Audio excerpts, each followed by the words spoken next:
Hello সবাইকে, শাকিল ডিজাইনের brand new ভিডিওতে আপনাদের সবাইকে আবারও স্বাগতম। বরাবরের মতোই আমি আপনাদের সাথে আছি শাকিল আহমেদ। আজকে আমরা কথা বলবো কালার কম্বিনেশন নিয়ে, যে কিভাবে কালার কম্বিনেশন তৈরি করতে হয়। যখন আমরা একটা প্রজেক্টে কাজ করি তখন আমাদেরকে কালার নিয়ে কাজ করতে হয় প্রজেক্টে, তাই তো? সো সেই সময় আমাদের একটা কালার কম্বিনেশন ক্রিয়েট করতে হয়। তো আজকের আমাদের আলোচ্য বিষয় কালার কম্বিনেশন। খুবই একটা ছোট ভিডিও হবে এবং আমি আপনাদের সাথে শেয়ার করব কিভাবে সহজভাবে আপনারা কালার কম্বিনেশন তৈরি করতে পারেন। ঠিক আছে? তো যারা আমার চ্যানেলে নতুন তারা অবশ্যই আমার চ্যানেলটি সাবস্ক্রাইব করবেন প্রতিদিনের আপডেট পাওয়ার জন্য, ইউআই ইউএক্সের উপরে নিয়মিত আপডেট পাওয়ার জন্য। এবং আমার ভিডিওগুলো ভালো লাগলে অবশ্যই লাইক করবেন এবং কমেন্টস করবেন। ঠিক আছে? তো চলুন আমরা ভিডিওতে চলে যাই। সো আমি ড্রিবলে আছি। তো ড্রিবলে থাকার কারণ হচ্ছে এখানে আপনারা অনেক ধরনের প্রজেক্ট দেখতে পাচ্ছেন, তাই তো?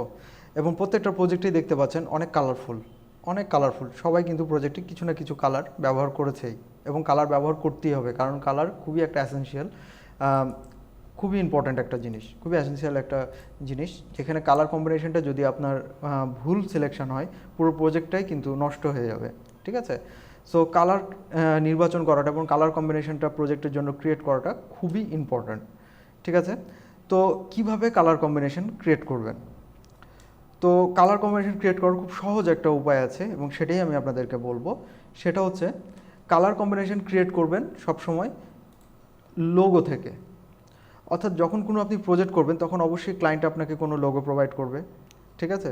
বা যে প্রজেক্টেই যাবেন না কেন কোম্পানি আপনাকে একটা লোগো প্রোভাইড করবেই, তাদের কোম্পানির যে লোগো আছে সেটা প্রোভাইড করবেই। ঠিক আছে? সো সেই লোগো থেকে আপনাকে কালার কম্বিনেশনটা ক্রিয়েট করতে হবে। ওকে? এবং কেন লোগো থেকে ক্রিয়েট করতে হবে? কারণ লোগোই আপনার পুরো থিমটা বলে দেবে যে কোন থিমে কোন কালার থিমে লোগোটা, কোন থিমে কালারটা আপনি অ্যাপ্লাই করবেন। ঠিক আছে? সো চলুন আমি সরাসরি অ্যাডোবি এক্সডিতে যাই এবং আমি আপনাদেরকে দেখাই কিভাবে কালার কম্বিনেশনটা আপনারা ক্রিয়েট করবেন। সো এইখানে আমি ড্রিবল থেকেই আমি 3টা লোগো নিয়েছি, জাস্ট এক্সাম্পল। সো ধরুন আমি প্রথমে এই লোগোটা আমাকে ক্লায়েন্ট প্রোভাইড করেছে। ঠিক আছে? আমি একটু বড় করে নিই। সো আমি এই লোগো থেকে কিভাবে কালার কম্বিনেশন বের করব, তাই তো? সো আমি একটা সার্কেল নেই শুরুতেই।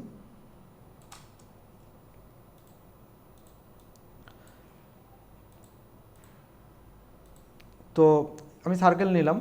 আমার এখানে এই লোগোতে কয়টা কালার আছে সেটা আগে আমাকে আইডেন্টিফাই করতে হবে। এটা একটা কালার আছে, এরপরে আরেকটা নিলাম, এটা একটা কালার আছে, দেন এটা একটা কালার আছে। ওকে? এই মোট 3টা কালার দিয়ে এই লোগোটা ক্রিয়েট করা হয়েছে। সো আমরা এই 3টা কালারকেই ইমপ্লিমেন্ট করব আমাদের প্রজেক্টে। ঠিক আছে? প্রাইমারি কালার হিসাবে আমরা ব্যবহার করব এটাকে, অর্থাৎ 60% কালার থাকবে আমাদের এইটা। থিম কালার অর্থাৎ কল টু অ্যাকশন কালার থাকবে হচ্ছে আমাদের এইটা। ঠিক আছে? যেটা আমরা অ্যাপ্লাই করতে পারি আপনার 30%। ঠিক আছে? হয় আপনাকে এইটা ব্যবহার করতে হবে অথবা এইটা আমরা কিছু কিছু জায়গায় আমরা ব্যবহার করব, সাপোজ অ্যাক্টিভের মোডে বা হোভার মোডে আমরা ব্যবহার করব। অর্থাৎ এইটা থাকবে বেসিকে আর এইটা থাকবে হোভার মোডে। ঠিক আছে? সাপোজ আমরা যদি একটা বাটন বানাই, ধরুন এই বাটনের কালার এইটা, এবং এই বাটনের উপরে যখন আমরা মাউস নেব অর্থাৎ হোভার মোড যখন হবে তখন হলো ধরুন এই কালারটা হবে। ঠিক আছে? আর যে অ্যাকশনগুলো হবে সেই অ্যাকশনগুলোর কালার থাকবে এইটা। অর্থাৎ আমরা ইজিলি 3টা কালার আমরা এখান থেকে পেয়ে গেলাম। ঠিক আছে? আর টেক্সটের ক্ষেত্রে আমরা এইটার ডার্ক মোড ব্যবহার করব। ওকে?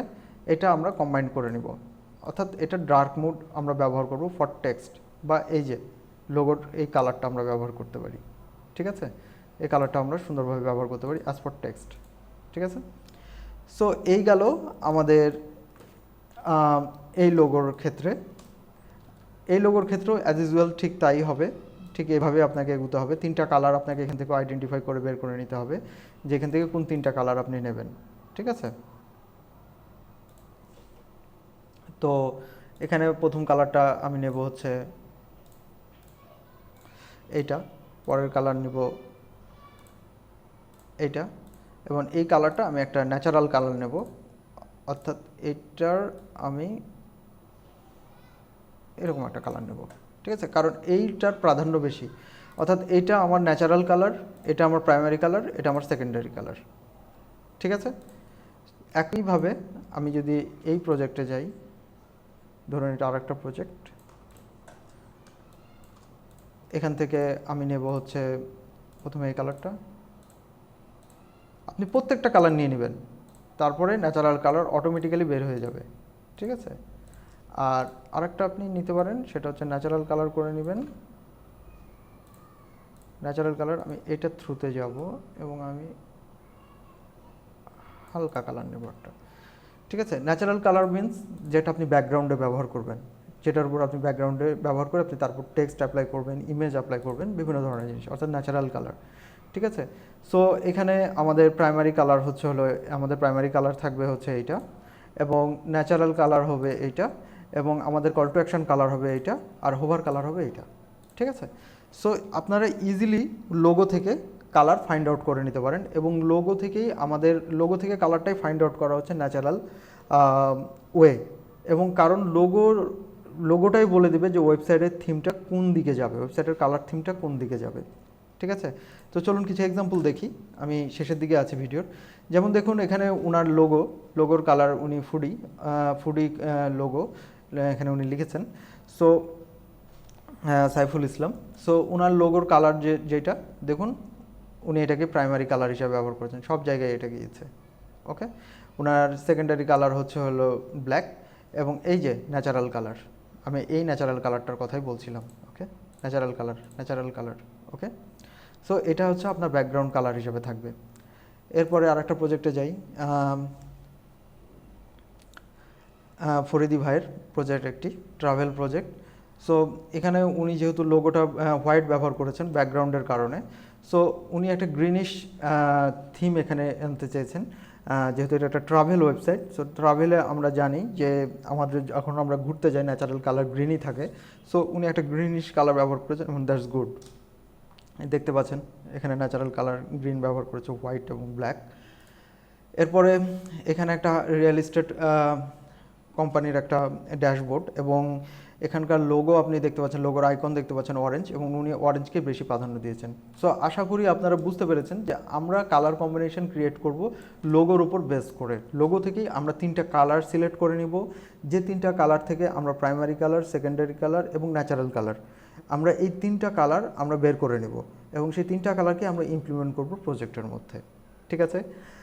সো আশা করি আপনারা বুঝতে পেরেছেন যে কিভাবে একটি কালার কম্বিনেশন তৈরি করতে হয়, বা কিভাবে একটি প্রজেক্টের জন্য কালার কম্বিনেশন বের করতে হয় এবং সেটা ইমপ্লিমেন্ট করতে হয়। সো আপনারা ক্লিয়ার হয়েছেন এই বিষয়টি নিয়ে, আমি আশা করব। তারপরও যদি কোনো প্রশ্ন থেকে থাকে এই বিষয়ে, অবশ্যই কমেন্ট বক্সে প্রশ্ন করবেন, এবং ভিডিওটি ভালো লাগলে অবশ্যই লাইক দেবেন, এবং নেক্সট ভিডিওগুলো পাওয়ার জন্য অবশ্যই সাবস্ক্রাইব করবেন, ঠিক আছে। তো সবাই ভালো থাকবেন, আজকের মতো এই পর্যন্তই, আল্লাহ হাফেজ।